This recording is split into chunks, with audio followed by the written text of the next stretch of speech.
भावनाओं से खेल ले, हिंदुओं की भावनाओं से खेल ले। ये भावनाओं से तो खेल ले। ये क्या करते हैं, बार बार आवे रोने लगे, मुझे ये लोग मार देंगे। एक बार ये कह कर दिया काम है। अरे जब इन्होंने पुलवामा का अटैक करवाया था, क्यों नहीं आज तक जांच हुई इस चीज की? वहां भी तो लोगों की भावनाओं के साथ खेला गया, वहां भी तो हमारे फौजी भाइयों को मारा गया। वे कौन थे? एक भी पुलिस फोर्स का आदमी, एक भी मिलिट्री का आदमी, एक भी सीआरपीएफ का आदमी किसी नेता का लड़का नहीं है। जितने बच्चे हैं फोर्स में, सेना में, सब किसान के बच्चे हैं। और इन किसान के बच्चों को किसानों के सामने खड़ा करके और हमारे सामने आपस में लड़ाई करवाने का प्रयत्न करते हैं। सब इस्तेमाल किए जाते हैं।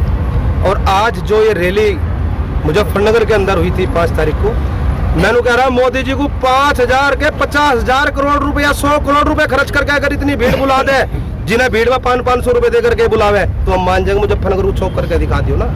या किसानों में इतनी ताकत है, किसानों में इतनी शक्ति है, और हिंदू, मुस्लिम, सिख, ईसाई, इन सारे धर्मों ने मिलकर के वो ग्राउंड चौक पूरा भर दिया, पूरा मुजफ्फरनगर भर दिया। इन लोगों के अंदर वो शक्ति है, मोदी के अंदर वो शक्ति नहीं। बीजेपी के नेता कहते हैं किसानों की रैली नहीं थी, ये तो चुनावी इन्होंने बिल्कुल बजाया है।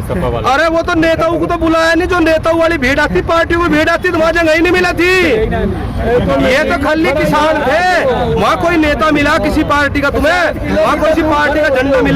अगर सारी पार्टियों को भी बुला लिया जाता, ये तो किसान भी नहीं पर रुके। उन्होंने ट्रेनें बीच में रद्द करा दी, ट्रेनें रोक दी, क्योंकि मुजफ्फरनगर के अंदर जगह ही नहीं रही थी 25-25 किलोमीटर तक। अगर ये लोग किसानों की भी पार्टी, अगर राजनीतिक पार्टी होती ना, फिर तो जगह क्या मुजफ्फरनगर से लेकर यहाँ तक भीड़ होती। वो केवल किसानों का आंदोलन था, किसानों की भी ना किसी को मंच मिला था इस माध्यम से। ठीक है जी ने आज करनाल में कहा कि भाई अगर हम पीछे, मतलब हम हार जाते हैं, हमारी अगली पीढ़ी लड़ेगी, मतलब हम लड़ते रहेंगे, हमारे बाद भी हमारी अगली पीढ़ी। अभी तो बता रहा था, ये क्रांति है, ये विचार की क्रांति है। भगत सिंह ने फांसी खा ली थी, लेकिन फांसी खाने के बाद, उसके बाद भी क्रांति तो जारी रही ना, देश को आजादी मिली ना। ये विचार की क्रांति है। और गांधी जी के और भगत सिंह के, चंद्रशेखर आजाद के, अशफाकुल्ला खां के, उनके कीटाणु हमारे अंदर है। और ये क्रांति भी, ये लड़ाई वही लड़ाई है जब से ही, ये 1857 में बिगुल बजा था, जब से आज तक की लड़ाई बराबर चल रही है ये। और ये युद्ध बराबर चलता रहेगा। हमें मार दिया जाएगा, हमें खत्म कर दिया जाएगा, लेकिन हमारे विचारों को समाप्त नहीं किया जा सकता। महात्मा गांधी एक विचार है, भगत सिंह एक विचार है, चंद्रशेखर आजाद एक विचार है। इन विचारों को कैसे समाप्त कर दोगे? अच्छा नेताजी, एक बात तो और देखी गई है कि हरियाणा के किसानों में और ये यूपी के किसानों में बहुत बड़ा अंतर देखा जा रहा है।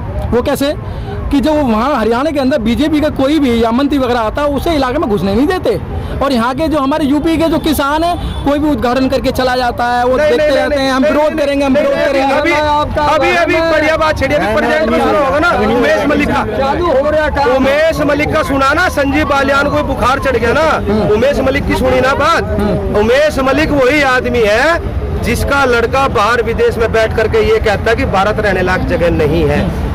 भाजपा का ही विधायक है वो, जिसका लड़का ये बताता है कि भारत इतना बढ़िया जगह नहीं है जहां हम रह ले, भारत तो खत्म है।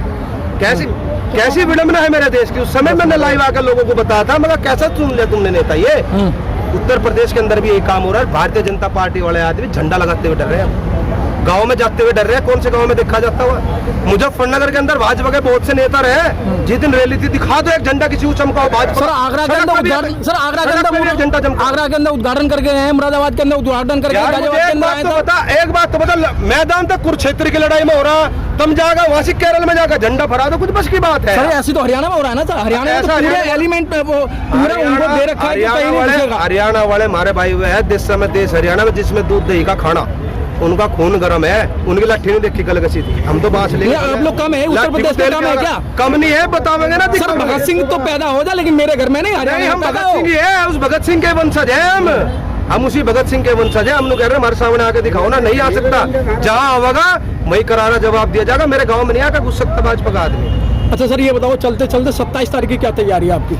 27 तारीख? अच्छा पहले तैयारी बता दे ताकि सरकार तैयारी कर ले।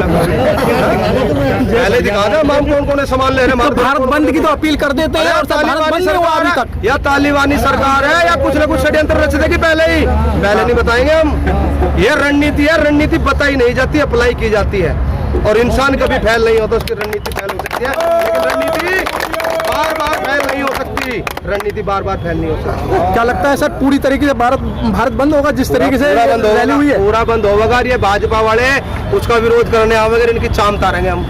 क्या उतारेंगे? चमड़ी चमड़ी चाम, बक्कल तार देंगे इनके, सोना बक्कल तो जानते होंगे। ये विरोध करने आवेंगे, इनके बक्कल तार देंगे। तो प्रशासन अपने आप व्यवस्था कर ले और भारत को बंदी रहने दे, ना अपने न तल्लू को ना RSS वालों को भेजे, ना कच्छाधारी को। ये सिर्फ पार्क में खड़ा तड़की लाठी घुमाते फिरे, किसी युद्ध में कोई समर्थन नहीं है इनका, कोई इनका बलिदान नहीं है, ना कोई देश की आजादी में इनका बलिदान है, एक आदमी का भी नहीं है। उसे सावरकर को उठाओ, वो माफीवार सावरकर है जिसने अंग्रेजों से माफी मांगी थी मेरी जान बख्श। नहीं हो सकता ऐसा। आगे एक सवाल और है, अभी अभी आज ही सरकार ने अभी लाइव 1 घंटे पहले ही गेहूं के और मक्के के तमाम चीज़ों के दाम फिर बढ़ाए हैं। बढ़ा लो, पहले भी तो बढ़ाए थे, कितने खरीद ले MSP में, MSP खरीद लो ना। अरे हम दोनों कह रहे हैं MSP का हमारा तुम बढ़ा दो, बढ़ाने से भी क्या हो, बढ़ा तो तेल पे भी रहे, गन्ने पे भी बढ़े 5 पैसे प्रति किलो, बढ़ाने से क्या होगा, उससे भरपाई हो पा रही है क्या? अरे कुल 6% किसानों का जो अनाज है, जो गेहूं है, वो MSP पे खरीदा जा रहा, बाकी किसान कहाँ जाएंगे, बाकी लोग कहाँ जाएंगे? बहुत लंबा समय हो चुका। जय हिंद, जय Bharat. Press the bell icon on the YouTube app and never miss another update.